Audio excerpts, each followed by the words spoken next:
So today we will discuss Southern blotting, and first of all its introduction. Southern blotting was a technique. It's a technique which was developed by Edward M. Southern, who developed it in 1975.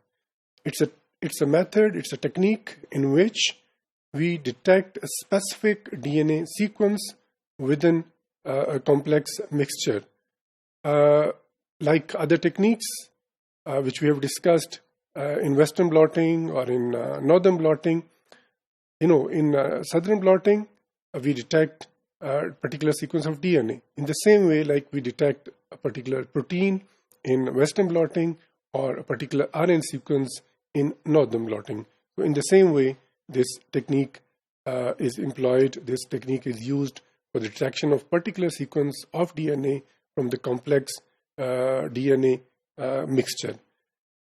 What we do here, in the same way like we do in Western blotting or in Northern blotting, हम क्या करते हैं, DNA जो mixture होता है उसको हम लेके उसको जेल इलेक्ट्रोफोरेसिस के ऊपर के जरिए उसको हम सेपरेट करते हैं जेल में, और उसके बाद वो जो जेल के अंदर सेपरेटेड DNA मॉलिक्यूल्स होते हैं उनको हम एक ख़ास मेम्ब्रेन के ऊपर ट्रांसफ़र करते हैं, नाइट्रोसेलुलस मेम्ब्रेन या कोई और मेम्ब्रेन, और वहाँ पे प्रोब को यूज़ करते हुए उस पर्टिकुलर जो सीक्वेंस है उसको हम आइडेंटिफाई कर सकते हैं या डिटेक्ट कर सकते हैं.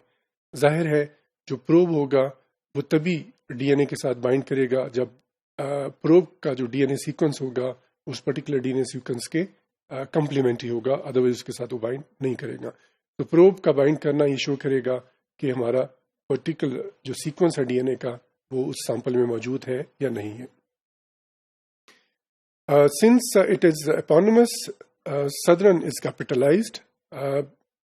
Since this technique was developed by Southern, so that's why it is convention that proper noun is capitalized. So in the same way, this is also capitalized. And other Southern blotting techniques, like we have discussed, Western blotting or Northern blotting, they are of course capitalized in the same way.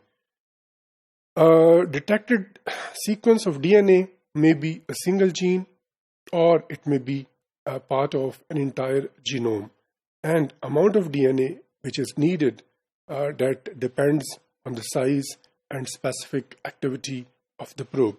And with this technique, it is possible to detect very small amount of DNA present.